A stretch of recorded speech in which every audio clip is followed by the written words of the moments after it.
মহান বিজয় দিবস উপলক্ষে বিএনপির প্রতিষ্ঠাতা ও সাবেক রাষ্ট্রপতি জিয়াউর রহমানের মাজারে ফাতেহা পাঠ ও ফুল দিয়ে শ্রদ্ধা নিবেদন করতে ঢল নামে বিপুল সংখ্যক নেতাকর্মীর। মাজার প্রাঙ্গণ পরিপূর্ণ হয়ে লোকে লোকারণ্য হয়ে ওঠে চন্দ্রিমা উদ্যানের আশেপাশের সড়ক। শ্রদ্ধা নিবেদন শেষে বিএনপির স্থায়ী কমিটির সদস্য মির্জা আব্বাস বলেন, বিপুল সংখ্যক জনগণের উপস্থিতি প্রমাণ করে মানুষ তাদের পছন্দের ব্যক্তিকে ভোট দিয়ে নির্বাচিত করতে চায়। তারা যদি চায় উনি যৌক্তিক সময় নির্বাচন দেবেন, সাধুবাদ জানাই, কিন্তু এর বাইরে কোনো কথা থাকতে পারে না। আমরা আশা করছি এই সরকার দ্রুততম সময়ে জনগণের ভোট অধিকার জনগণের হাতে ফেরত দেবে।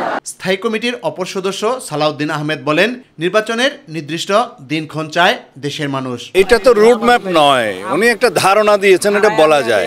আমরা একটা সুনির্দিষ্ট রুট ম্যাপ চাই, যে প্রয়োজনীয় নির্বাচনমুখী প্রয়োজনীয় সংস্কারগুলো শেষ করে ঠিক কতদিনের ভিতরে উনি দিনক্ষণ সহ কিভাবে নির্বাচনের প্রক্রিয়ায় যেতে পারবেন তার একটা সুনির্দিষ্ট রুট ম্যাপ ঘোষণা করবেন, এটা আমরা আশা করি। দীর্ঘ এক যুগেরও বেশি সময় পর বাধাহীনভাবে বিজয় দিবস উদযাপন করল বিএনপি। বিপুল সংখ্যক নেতাকর্মীর উপস্থিতি প্রমাণ করে দেশের মানুষ ভোটাধিকার চায়। বিজয় দিবসের চেতনায় উদ্বুদ্ধ হয়ে বিএনপি প্রতিটি ক্ষেত্রেই তাদের বিজয় অর্জন করতে চায়, এমনটি ধারণা সিনিয়র নেতাদের। ইউসুফ আলী, মাই টিভি, ঢাকা।